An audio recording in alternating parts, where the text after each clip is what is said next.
you will have to turn in 3 review sheets. One of them has been done for you. I forget which one we did in this class, but it was done. We did them all. And so there are 2 more that you have to get done. So hopefully you've been working on those and maybe found a question. I'm not sure how to do this problem. And this is what I get paid the big bucks for, is to answer that question. So, does anybody have one? Look at Leah's hands up already. Tell us which sheet we're on, Leah. Review sheet.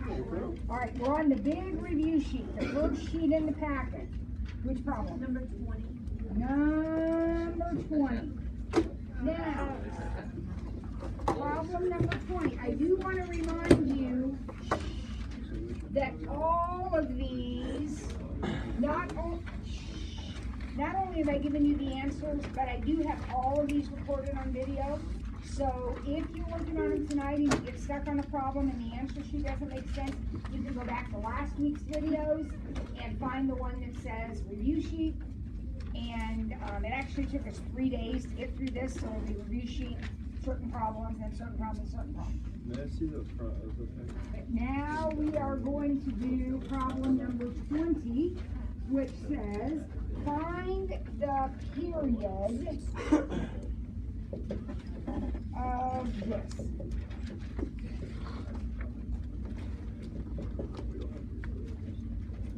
All right, so this does require me to have some knowledge, previous knowledge, remember some stuff. First of all, I got to remember what a sine curve looks like. What does a sine curve look like? It starts at the origin. Starts at the origins, got a hill and a valley. So there we go. There's my sine curve, and that's pi over 2, pi, 3 pi over 2, 2 pi.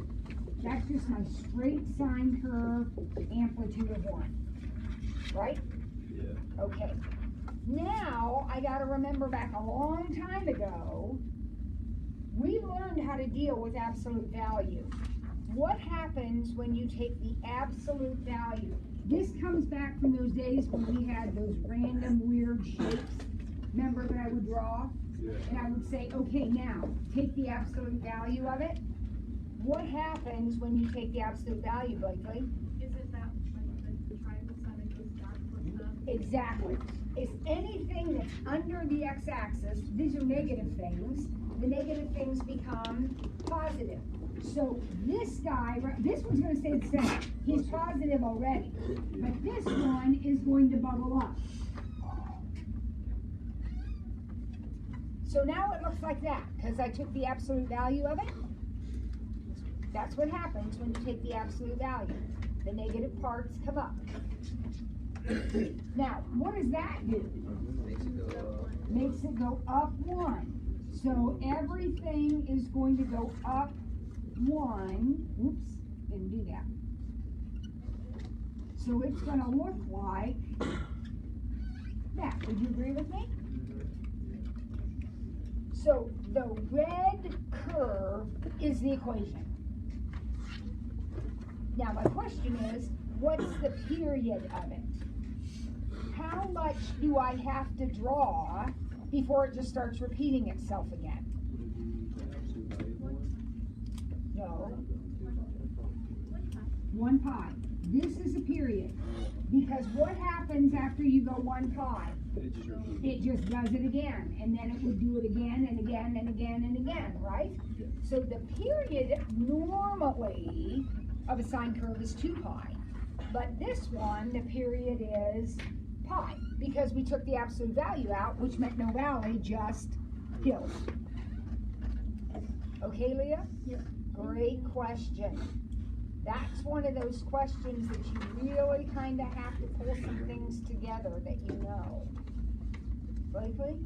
Can you, on the same sheet, 26, number 3. 26, number 3.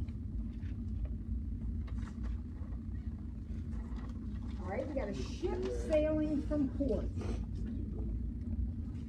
So here's port. And the ship sails on a course due north. So remember, when we're doing navigation, due north is straight up, right? And the speed of 12 knots 2 hours. Knots are nautical miles per hour. Knots is a speed. You watch enough TV, or maybe you guys need to sail yourself. You're sailing along at 12 knots. That's a speed. So I'm going 12 nautical miles per hour for 2 hours. So how long is this vector? 24. You're going 12 miles an hour for 2 hours. It's 24 miles. It then turns on a course due west. So that's nice because that's going to be a right angle there. Because we went from due north to due west. 13 knots for 1 hour, so that's a 13. The question is, at this point, that would be right here where we are now, what is the distance and direction from port? Remember, this is port. So there's the distance, which is going to be easy to calculate, right? Pythagorean theorem, right triangle. So the distance is going to be easy to calculate, but now we also need the direction. What we mean by that is, here's port. Okay, this is home base. This ship goes up and out, and now he starts sinking. We got to send somebody to rescue him. What direction do we send him on? We have to give him a direction. Well, the direction, okay, saying northwest is awesome, but northwest is pretty big, right? Northwest is this whole space. So we don't want to say northwest. We want to give him an actual degree so we can send him off in the right part of northwest. Does that make sense to you? This is the angle that we want, because remember, in navigation world, we label angles starting at due north and going clockwise. We can't go negative directionally, not directionally. We can go negative in other math, but not directionally. So, here we go. How in the world are we going to find that big angle right there? Find the one in the triangle first. I mean, obviously, you're going to do trigonometry. You need a triangle, so we're going to do that, find that one. And how would we find that one? What? Tangent of x equals 13/24. Now, what button do I press on my calculator to get an angle? Second tangent, right, inverse tangent. Second tangent, 13/24.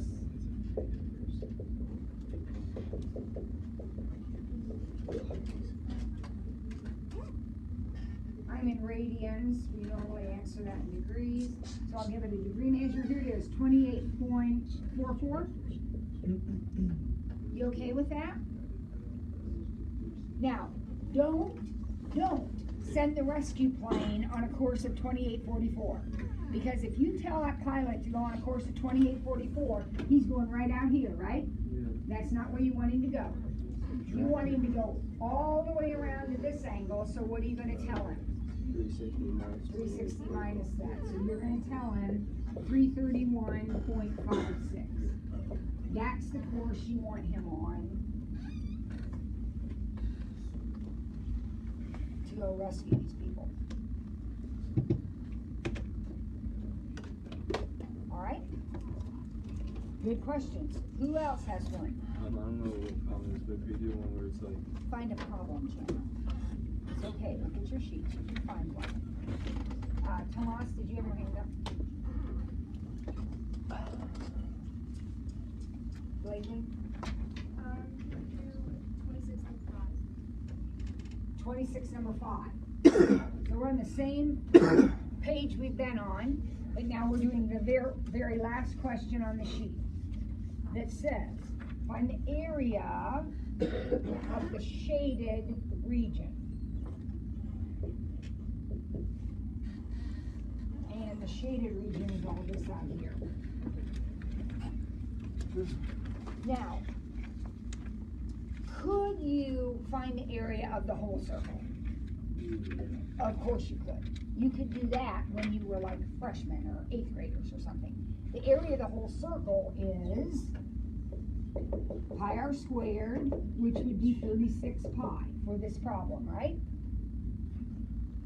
want the whole circle though. I want a fraction of the whole. I want a fractional piece of the pie. How big is the fraction that I want? Be careful. We can do the problem using 95 over 360, but that will not give us the answer. We have to do more work. Because what's 95 over 360? That's the unshaded part. So if I want the shaded part, if I want to go straight there and not do a two-step problem, I'll use what angle? Not 95, but 265. This angle is 265. Would you agree with me? Yeah. So I want 265 3/60ths of the whole. So I'll do that multiplication, and that will be my answer. Right there, you want to ask this? Yeah. Yeah. So do that multiplication, cancel, do whatever you need to do, and that will be the answer to that. Chandler, you find it? Okay, so you got it like everybody else got it? Now, if you wanted to use 95, you could. But once you found that area, then you would have to subtract it from 36 pi. Does that make sense to you? Because this is not what you want. You want the rest of it. So I wouldn't even do that. I just use 265 and just get what I want right off the bat. Peyton, you with me? Got it? All right. Chandler, 13D. on this same page? It's on pretest chapter. All right, look at the pretest now. And we're looking at 13D. Yeah. So we're looking at 13D on the pretest. So we have a goose that's 50 feet above the ground. And he needs to land at the edge of a small pond. So here's the pond. So the goose is flying along and he needs to land right there at the edge of the pond. What problem is this? Pretest 13D. Okay, so my job is to find the angle of depression 50 feet above the ground and needs to land at the edge of a small pond that is 198 feet from the goose.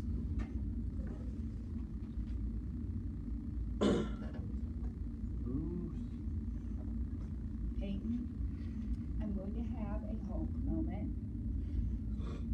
That's not a good thing. And you know why, right? Yeah. Okay, so what are we going to do to fix that? Indeed. And when you go to lunch, I will have to put in a detention. Because that's what happens when we have our phone out when we're not supposed to. Okay. How's my I don't care. You were typing on it. Yeah. I can't imagine there's anyone in this world right now at this moment that's more important than me.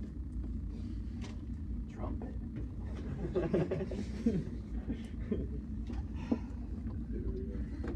All right, now I have to calm down. Where was I? Oh, I gotta get this 198 in the right spot. Read the question. The edge of the pond is 198 feet from the goose. So where's the 198 go? On the hypotenuse. Where's the goose? Where's the pond? They're 198 feet apart. Now, where's X? I'm finding the angle of depression. Where's X? Yeah, technically it's here, but I'm going to put it in the triangle, so I'm going to put it down there. What function? Sine. So sine X equals 50 over 198. And what buttons will I have to press to find an angle? Second sine, 50 over 198. So I'll type that in, and that will give me my angle of depression or elevation.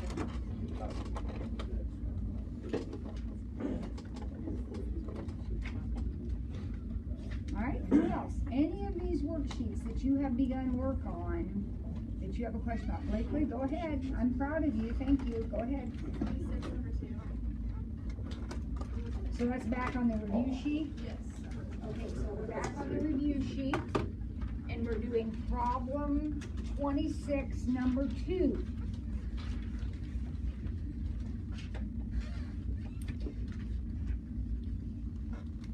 All right, so what's going on here? We're walking at a pace of 3 miles an hour toward the Math Hall of Fame.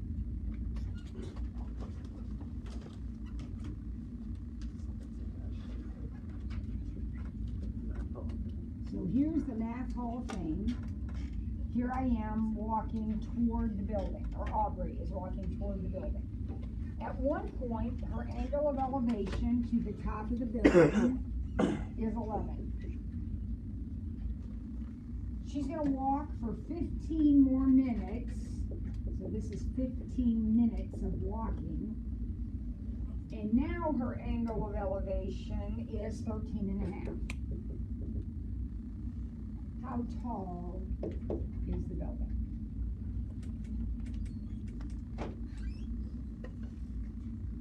All right, so what are your thoughts here? Put in a Y. What? Put in a Y. Put in a Y. Yeah, this is one of those where we're gonna need probably to set up a system of equations. So I'm gonna call this section right here Y. All right, now what? Then you give Z, but it's just gonna be Y plus 15. Like the whole thing, the whole Okay, bottom. we gotta be careful because this is not going to be Y plus 15. Why not? 15 is minutes. I just indicated what was going on in the problem there. That is not a distance. That's 15 minutes of walking. So what do I have to figure out? How far is that? Okay, so I'm going to walk for 15 minutes. How far will I have walked? What? No.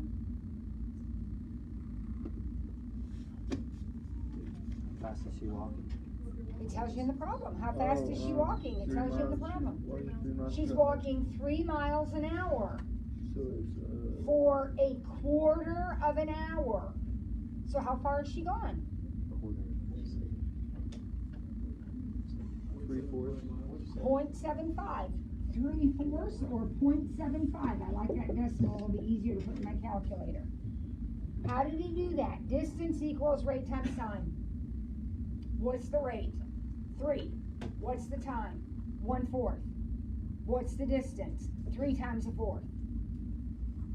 So this is going to be Y plus 0.75.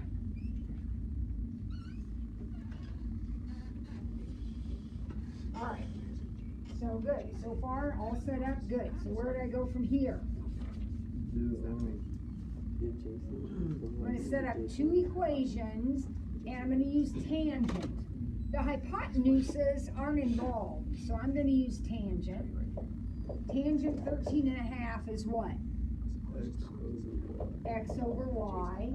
So X is Y tan 13 and a half. Same equation, I just got rid of the fraction. I got rid of the fraction because I'm going to have 2 equations. I'm going to use substitution or elimination, and I'd rather not have fractions to do substitution or elimination. What's my second equation going to be? Tan 11 equals X over Y plus 0.75.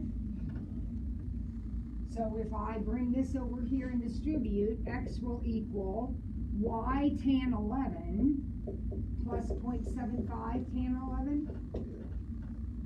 I'm just multiplying out the fraction, clearing the fraction, and distributing while I go. So now you have written 2 equations that describe this situation. What do you do with this now? Set them equal. Absolutely, using a little good old-fashioned substitution. Set them equal.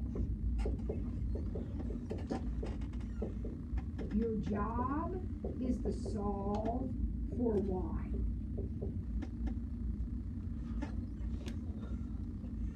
So what are we going to do to start solving for y. Reese? No, not yet. We're not going to go to our calculator till the very end because I don't want some round-off error in there. Get the y's on the same Get side. the y's on the same side. So I'll do that by subtraction. So I'm just going to have both y's on the same side. And why would I do that, Alec? What's the benefit of having both y's on the same side? Multiply. Or divide. Well, I'm going to eventually divide, but first I need to factor out the y. Oh, yeah. So that I only have one of them. And then, since I want y equals, Divided by that parentheses. I'll just take this guy right here. I'm out of room, so I'm going to cheat a little bit. Take that guy right there and divide by the tan of 13.5 minus the tan of 11.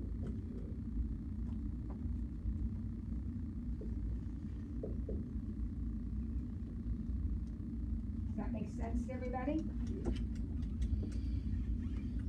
So now I'm going to type that in, and I'm going to be real careful when I type it in. Remember, your calculator, as soon as you hit the tangent button, it automatically puts the parentheses. Make sure you close those. Also, be sure you have your whole bottom in a set of parentheses.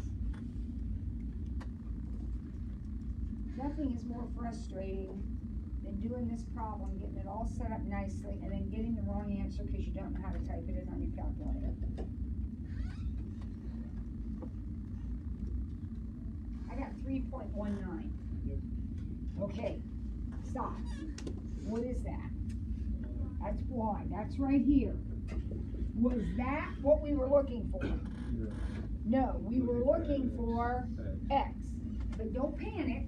Right here. How do you find x? All you have to do is take your y value and multiply it by the tangent of 13.5.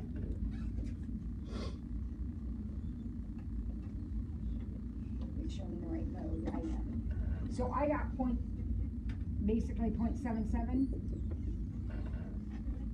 And what would be the unit on that 0.77? Miles. Right? Because this was in miles. Because our speed was in miles per hour.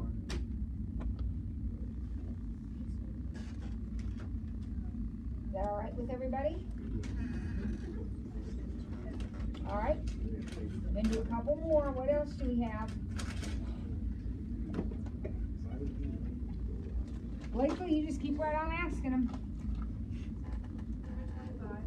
On this same page. How large is an angle determined by a 2/3 clockwise rotation? Now, this is much easier than it sounds. Think about it for a second. We have, when we measure angles, normally we go this way, right? Those would be positive angles. But we can also go this way, and those angles would be negative. So when they tell me the rotation is clockwise, that tells me what about my angle? It's going to be negative. So whatever it is, it's going to be negative. Now, what would a full rotation be? It'd be 360. Do I want a full rotation? No, I want 2/3 of a rotation. You just told me that a rotation was 360. So don't I just want 2/3 of 360 and make it negative? So that would be what? Negative 240?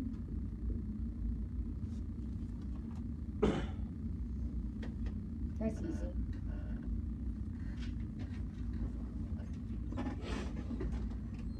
Leah? Number 24. Same page? Yeah. Cross it out. Number 24 you are not responsible for. We did not graph Which one? the inverse tangent and any of the inverse functions, so you can cross those off. Which one's that? Number 24. That will not show up on your test, I promise. Unless it's something with a bonus situation. 24 on what? Oh. On Got 4 of you. Okay. All right. What else have you found? Very good. 13. On this page, 13, Yeah. name 2 angles coterminal with negative 21. Wait a minute. How do we find coterminal angles? Add or subtract a revolution. So since this one is in degrees, we would literally add or subtract 360. When it says find the negative coterminal angles, I would just subtract 360. Yeah, But when it's just a regular coterminal, you add it. you can do either one. If it just says find a coterminal angle, you can add or subtract. But you get 2 different answers. There are infinitely many angles that are coterminal. You could get, there are zillions of answers. It helps me grading if I stipulate, find a positive one or find a negative one. But if I don't stipulate, then it could be either one.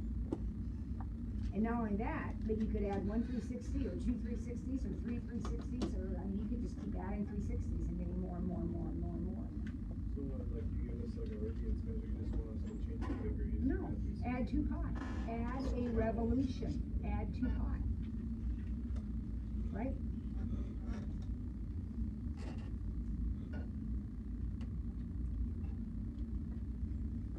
Oh, come on. Because you know what I'm going to do? I'm going to start chapter 5. I'm raring to go. I'm ready. Blakely? Can we do number 15 on the same page? In which quadrant is theta? Okay, now you gotta pay attention to what that means. Sign less than 0 means the sign is negative. And if the sign is negative, then which coordinate, x or y, is negative? What sign? Y over r. R is never negative. So if y over r is going to be negative, then y must be negative. So when we say the sign is negative, what we're really saying is y is negative. Okay? But then we want the cosine to be positive. Cosine is which coordinate? Oh, sorry. If sine is y, cosine can't be y. What's cosine? Oh, is that what you're saying, Jill? Yep. There you go. So what's cosine? X over R. X over r. R is always positive. So if I want this to be positive, x has to be positive. So we're asking you, which quadrant does it happen that x is positive and y is negative?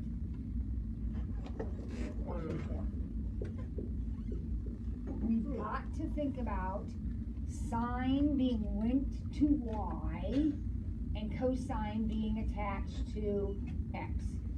Those are their definitions. So if you want to know where the cosine's negative, you just figure out where x is negative, and so on.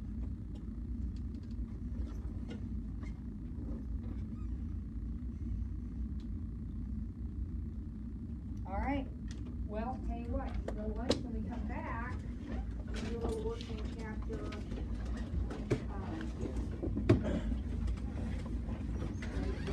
All right, I need you back here at 12:15.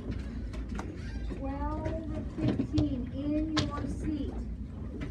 So your name doesn't have to go on the board. Thank you. 12:15.